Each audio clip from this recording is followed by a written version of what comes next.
Bore da, Bem o gyda di pennaeth yr adran Gymraeg yn Ysgol y Gyfun y Bont Faen ym Mrwm o Ganawg. Bwriad y cyflwyniad heddiw yw rhannu rhai o strategaethau a syniadau rydyn ni wedi datblygu mwyn gwella darpariaeth o asesu ar gyfer dysgu. Ers 2012, rydyn ni wedi bod ymchwilio yn y maes asesu ar gyfer dysgu ac arbrofi gyda nifer o ddulliau gwahanol am ddau reswm, really. Un i wella safon dysgu ac addysgu yn y dosbarth, a hefyd i baratoi am arolwg estyn. Mae buddion asesu ar gyfer dysgu yn glir, a phan mae'n cael ei defnyddio yn effeithiol, mae yn gallu codi safonau cyrhaeddiad ar bob lefel o allu. Ac fel y gwelwch chi, mae estyn yn rhoi pwyslais mawr ar asesu ar gyfer dysgu yn y dosbarth. Gallwn ni grynhoi hanfodion asesu ar gyfer dysgu mewn i 5 maes craidd. Cwestiwn effeithiol, defnydd ffurfiannol o asesu crynodol, gosod a rannu amcanion dysgu, rhoi adborth effeithiol ac adeiladol sy'n arwain at welliant ar lafar ac ysgrifenedig, a defnyddio hun yn asesu ac asesu cyfoedion. Felly, es i ati gynnal arolwg disgyblion yn yr ysgol ar ddefnydd asesu ar gyfer dysgu, ac o ganlyniad i hwnna, fel adran penderfynon ni i ganolbwyntio ar wellau'n defnydd ffurfiannol asesiadau crynodol, ddatblygu'r ffordd rydyn ni rhoi adborth i ddisgyblion ac i gynyddu ac ehangu'r cyfleoedd i ddisgyblion hun yn asesu ac asesu gweithio cyfoedion. Felly, mwyn paratoi ar gyfer arolwg estyn, ym mis Rhagfyr, ffocws yr adran oedd i wella ansawdd a chynyddu'r cyfleoedd i osod targedau ystyrlon a chreu diwylliant o ddysgwyr myfyriol, gwella ansawdd adborth ysgrifenedig a chynyddu cyfrifoldeb y disgyblion yn y broses marcio, a hefyd i greu dysgwyr mwy annibynnol sy'n gyfarwydd ar meini prawf llwyddiant a chynyddu cyfleoedd i ddisgyblion dysgu o'i gilydd. Felly, yn dechrau gydag adborth. Dwi'n mynd i ddangos chi nawr nifer y ddulliau a gweithgareddau dyn ni wedi datblygu yn yr adran mwyn gwellau'n darpariaeth. Felly, yn gyntaf then, how am I doing graff. Adnodd syml a goledol yw hwn, mwyn i athrawon dweud yn glir wrth ddisgyblion beth maen nhw'n gallu wneud yn dda a beth sy'n angen ei wella. Yn fras ar waelod y graff, mae nifer o agweddau mas o'r cwricwlwm cenedlaethol a hefyd disgwyliadau ni. Ac os ydym ni'n gweld un o'r agweddau yma yn cael ei defnyddio'n gywir yn y llyfr disgyblion, rydym ni'n rhoi tic yn y graff, a wedyn mae disgyblion yn gallu gweld os oes rhywbeth yn y graff heb lot o diciau bod angen iddyn nhw wella. Mae hwn yn un ffordd o roi adborth manwl dros gyfnod o amser yn seiliedig ar dystiolaeth yn llyfrau disgyblion. Mae hwn wedi profi'n effeithiol wrth drafod gwaith a thargedau i wella gyda disgyblion. Nesa ydy'r ffurflenni adborth ar gyfer asesiadau. Ar gefn bob asesiad ffurfiol, mae taflen adborth sy'n edrych fel hon, a mae un wahanol ar gyfer asesiad llafad, darllen ac ysgrifennu. Unwaith mae athrawon wedi gorffen marcio'r asesiad, mae nhw'n llenwi un o'r rhain mewn i ddweud wrth y disgybl beth maen nhw wedi gwneud yn dda a beth sy'n angen ei wella, a wedyn comment bach os oes angen. Mae lle i ddisgyblion ystyried ei adborth a gosod targedau, ac eto mae'r meini prawf i gyd yn dod o'r cwricwlwm cenedlaethol a disgwyliadau ni fel adran. Mae hwn wedi profi'n effeithiol gyda disgyblion achos mae'n broses syml a chlir a cyflym, a mae wedi helpu sicrhau cysondeb hefyd ar draws yr adran wrth asesu a roi adborth. Un o'r pethau sydd wedi cael effaith mawr ar yr adran a sy'n dod o ran o polisi'r ysgol erbyn hyn yw newidiadau ni yn bolisi marcio'r adran. Dwi o'r fan dylai marcio a rhoi adborth bod yn mwy o waith i ddisgyblion na i athrawon, a dylai adborth creu gwaith a gorfodi ddisgyblion i feddwl am beth maen nhw wedi gwneud. Ac unrhyw beth sy'n torri lawr yr amser dwi'n treulio wrth farcio a chwir y gwaith yn beth da.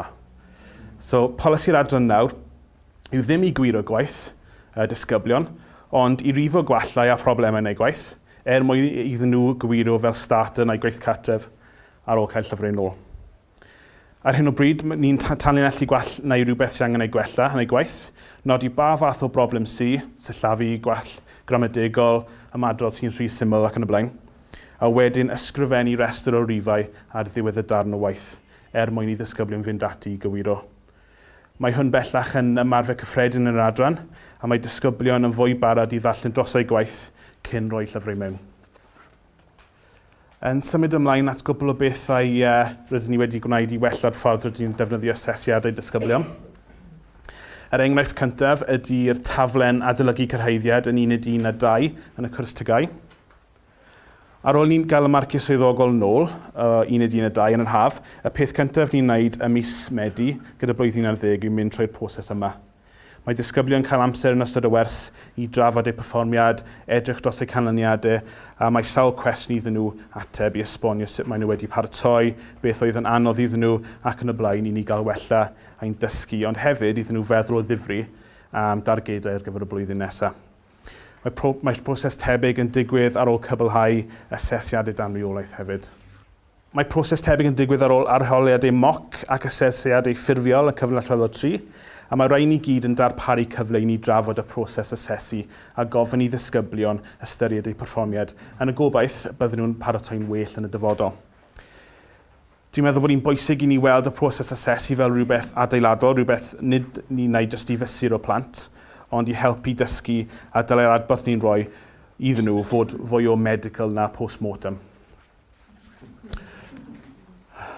A hefyd, mwyn paratoi disgyblion ar gyfer y broses asesu, mae'n bwysig bod nhw'n cael amser i gynllunio, meddwl ac ymarfer. Ac un o'r pethau ni'n gwneud i helpu hwn yw'r tasgau yma. Mae rhaid yn rhoi cyfle i ddisgyblion trafod amcanion asesu ac ystyried beth ydy'n mae'n ei prawf.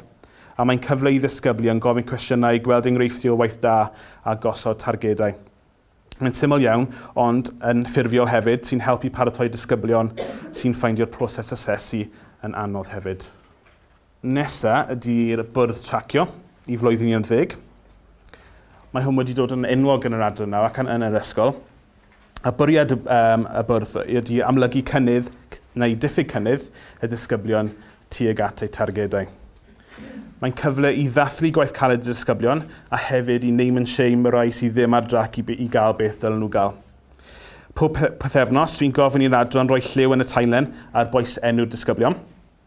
Maen nhw'n dysgu, mwyn gweld os ydyn nhw ar drac i gyrraedd eu gradd targed, hynny yw gradd FFT neu Teacher Prediction, beth bynnag sy'n mwy addas.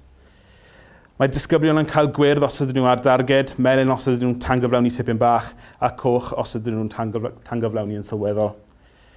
Dydy ddim yn broses scientific iawn, a ni'n defnyddio pethau fel asesiadau yn y dosbarth, gwaith catref, arholiadau moc, ymdrech ac yn y blaen i wneud y penderfyniad.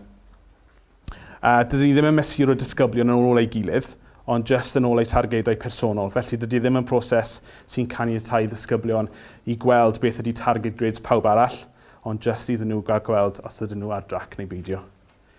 Ar ddiwedd pob hanner tymor, mae rhieni disgyblion sydd wedi bod yn cael lot o wyrdd yn cael cerdyn postgartref i weid da iawn, llongyfarchiadau ac yn y blaen.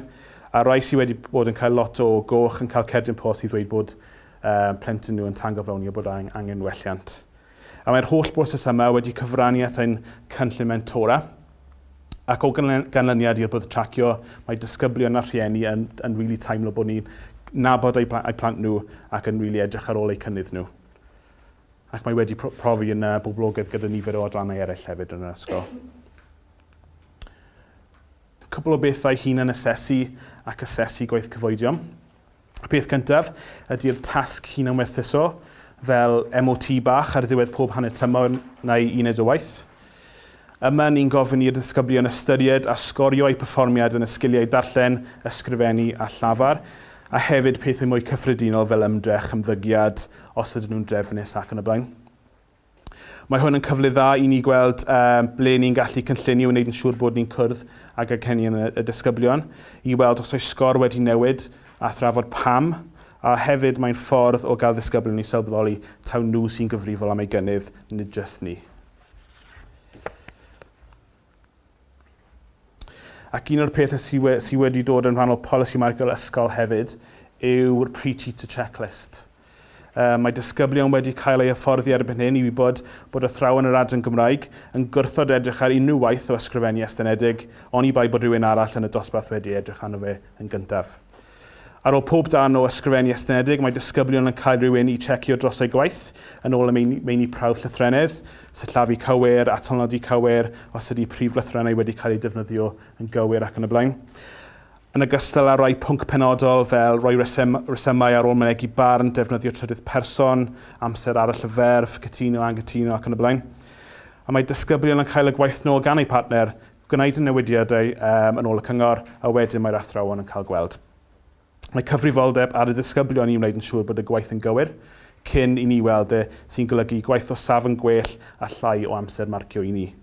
Mae hwn wedi arwain at ysgrifennu o safon gwell a diwylliant o ddisgyblion yn golygu a chywiro gwaith eu hunain yn annibynnol o mewnbwn yr athro. So, mae'r peth yma dwi wedi ddangos i'ch heddiw wedi cymryd amser i ddyblygu wrth gwrs ac i wneud yn y dosbarth, ond unwaith mae'r proses yn ei le a mae disgyblion yn dod i arfer nhw, mae nhw yn talu ar eu canfed. Mae proses parhaus sydd wedi galla ein canlyniad ni ac wedi creu dysgwyr mwy annibynnol. Mae'n werth treulio amser i ystyried y proses asesu a sut mae proses o asesu a roi adborth effeithiol yn gallu arwain at welliant mwyn gwneud pethau'n well i ni ac i'r ddisgyblion.